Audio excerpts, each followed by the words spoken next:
वेदी पर।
और आपकी तरफ से नाव की व्यवस्था की गई है। पहले की सरकारें खैरात दिया करती थी महाराज जी।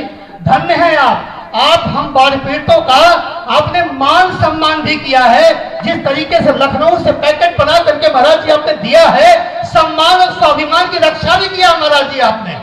पहले लोग अजूनी में खैरात बांटा करते थे, आपने तो सम्मान के साथ हम बाढ़ पीड़ितों का मान रखा महाराज जी। आप हमारा आंसू पोंछने आए हैं, हमारे लिए स्टीमर भेजा है आपने हमारे लिए खाद्य सामग्री भेजी है, आपने नावें भेजी है, जिले के सारे अधिकारियों को महाराज जी आपने हम सब बाढ़ पीड़ितों की सेवा में लगा दिया महाराज जी। आप धन्य हैं महाराज जी। पूरा उत्तर प्रदेश आपकी आंखों में परिवार की तरफ बसा हुआ है। आप का इस धरती पर स्वागत नहीं, हम धन्यवाद करना चाहते हैं, आभार प्रकट करना चाहते हैं। फिर कोई मौका मिलेगा हम आपका स्वागत कर लेंगे, अभिनंदन कर लेंगे। आप हमारा आंसू पोंछ जाए महाराज जी। हम हृदय की गहराई से हम सभी चिल्लोपाल के बाढ़ पीड़ित और अपने सभी पार्टी के कार्यकर्ता आपका अभिनंदन कर रहे हैं, आपके प्रति आभार प्रकट कर रहे हैं और बहुत बहुत धन्यवाद महाराज। अब हम सबके सामने मैं आग्रह करूंगा कुछ महाराज जी से अपना आशीर्वचन दें। आदरणीय महाराज जी।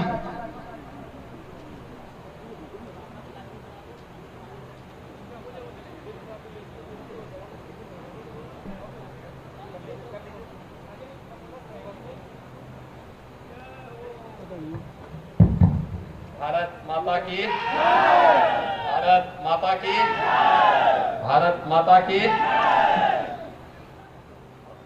भाइयों बहनों, मैं आप सबका हृदय से अभिनंदन करता हूं। बाढ़ से पीड़ित होने के बावजूद जिस धैर्य के साथ आप सभी लोग इस आपदा का सामना कर रहे हैं, वह स्वागत योग्य है, अभिनंदनीय है। आप सबके साथ अपनी संवेदना को ही व्यक्त करने के लिए मैं और हमारे सभी पदाधिकारी यहाँ पर आपके बीच में आए हैं। मंच पर हैं पूर्व मंत्री श्री राजेश त्रिपाठी जी, महिला मोर्चा की उपाध्यक्ष श्रीमती अस्मिता चंद जी, भारतीय जनता पार्टी के महामंत्री श्री सबल सिंह जी, और भी मंच पर हमारे तमाम पदाधिकारी बैठे हुए हैं।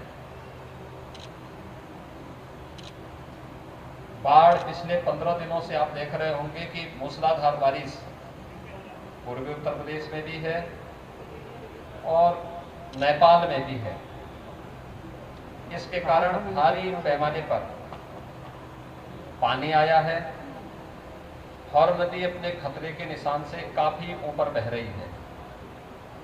अभी मैं पूरे गोला तहसील के उन सभी गांवों का सर्वे करके यहाँ पर आया हूँ। मैं पिछले कई दिनों से बहराइच, गोंडा, श्रावस्ती, बलरामपुर, सिद्धार्थनगर, महाराजगंज होते हुए कल दोपहर में ही गोरखपुर आया हूँ और दोपहर के बाद से ही लगातार गोरखपुर के अंदर अलग अलग क्षेत्रों में हम लोगों ने जाके देखा है। लगभग 304 गांव गोरखपुर के ऐसे हैं जो बाढ़ की चपेट में आए हैं और अकेले आपके इस तहसील के, अगर हम लोग गोला तहसील के ही देखेंगे तो यहाँ के 71 राजस्व गांव और लगभग 62,000 की आबादी बाढ़ से, इस बाढ़ की विभीषिका से प्रभावित हुई है। गोरखपुर जिले के अंदर 2.25 लाख से अधिक की आबादी यानी 2,26,000 से अधिक लोग इस बाढ़ की विभीषिका के कारण प्रभावित हुए हैं। प्रशासन ने पहले ही शासन के निर्देश पर बचाव और राहत के लिए उपाय किए थे। जैसे 405 नाव और 50 स्टीमर अब तक तो यहाँ पर लगाई है। अभी हम लोग स्टीमर की संख्या बढ़ा रहे हैं। एनडीआरएफ, एसडीआरएफ, पीएसी की फ्लड यूनिट, इन सभी को बचाव और राहत कार्य के लिए लगाया गया है। प्रशासन को स्पष्ट निर्देश दिए गए हैं कि संसाधनों की कोई कमी नहीं है। हर पीड़ित परिवार तक शासन की राहत सामग्री प्राप्त होनी चाहिए। हर बाढ़ पीड़ित को पर्याप्त मात्रा में खाद्यान्न मिलना चाहिए। खाद्यान्न की मात्रा भी पर्याप्त मात्रा में दी जा रही है। बैग आपके सामने हैं, आप देख रहे होंगे। एक खाद्यान्न पहले इस रूप में नहीं मिल पाता था और इस बार एक व्यवस्था बनाई गई है। हर पीड़ित व्यक्ति को एक बार में 10 किलो चावल, 10 किलो आटा, 10 किलो आलू, चना, लाई, दाल, रिफाइंड तेल, नमक, मसाले, ये सभी उपलब्ध करवाने के साथ ही बरसाती भी उपलब्ध कराएं। पानी पीने की व्यवस्था भी उनके लिए हो। जहां पे पानी घर घर में संभव न हो पाए तो क्लोरीन की टैबलेट देकर के लोगों को जागरूक किया जाए। बरसाती पानी न पिए, पानी गर्म करके पिए।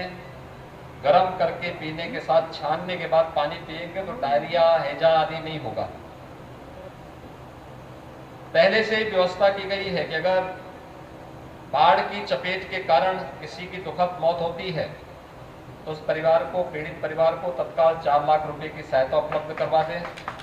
किसी का मकान बाढ़ की चपेट में आता है, पक्का मकान है, आपदा के कारण गिर गया है, उसको तत्काल धनराशि 95,000 रुपए की राशि तत्काल उपलब्ध करवा दें। जहां पर किसी भी पीड़ित परिवार का आवास नदी में विलीन हो गया है, वहां पर उन सभी परिवारों को मुख्यमंत्री आवास योजना के अंतर्गत आवास और जमीन नहीं तो जमीन का पट्टा भी उपलब्ध करवाने की व्यवस्था कर दें। पशुधन की हानि पर भी, भैंस है, गाय है, बकरी है, इन सब की हानि पर भी आपदा राहत मद से तत्काल उन्हें धनराशि उपलब्ध करवाने की व्यवस्था हो जाए। बरसात के पानी के कारण या जल जमाव के कारण या बाढ़ के कारण सांप, बिच्छू, अन्य जहरीले जीवों से, आवारा कुत्तों से, जंगली जीवों से भी खतरा रहता है, उनके काटने का भय रहता है। इसके लिए पहले से ही एंटी स्नेक वेनम और साथ ही साथ एंटी रेबीज वैक्सीन भी हर एक जगह भेजी गई है, जिससे हर एक व्यक्ति की जान बचाई जा सके, कोई भी इस प्रकार की स्थिति किसी के सामने न पैदा हो, पर्याप्त इंतजाम किए जा रहे हैं और भी संसाधन इसके लिए भेजे जा रहे हैं। लेकिन आपदा है, धैर्य पूर्वक इसका सामना करना पड़ेगा और आगे से बचाव के रास्ते भी इसके लिए ढूंढने पड़ेंगे, क्योंकि जब तक अस्थायी समाधान नहीं होगा बाढ़ की समस्या आएगी। और इस बार तो 15 दिन तक लगातार बारिश हुई है। मैं देख रहा हूं कि लगभग राप्ती नदी में, सरयू में जल का स्तर पिछले 50 वर्षों में इतना ज्यादा, गोरखपुर में मैं देख रहा था राप्ती नदी खतरे के लेवल से 2.5 से 3 मीटर ऊपर बह रही थी। बड़े क्षेत्र में वहां पर जल प्लावन की स्थिति पैदा हुई।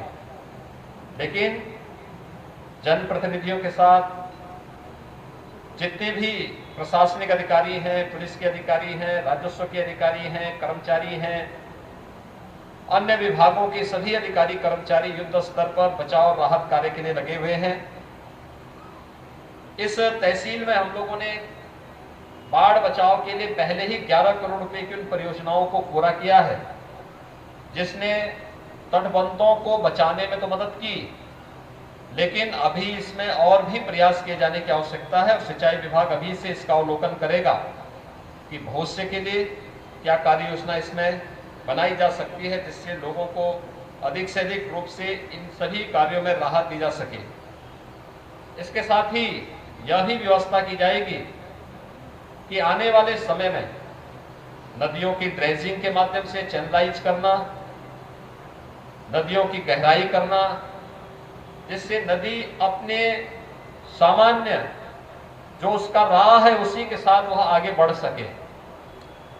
और इस पर हम लोगों ने बहुत सारी जगह जो कार्य किए उसके बहुत अच्छे परिणाम सामने आए हैं।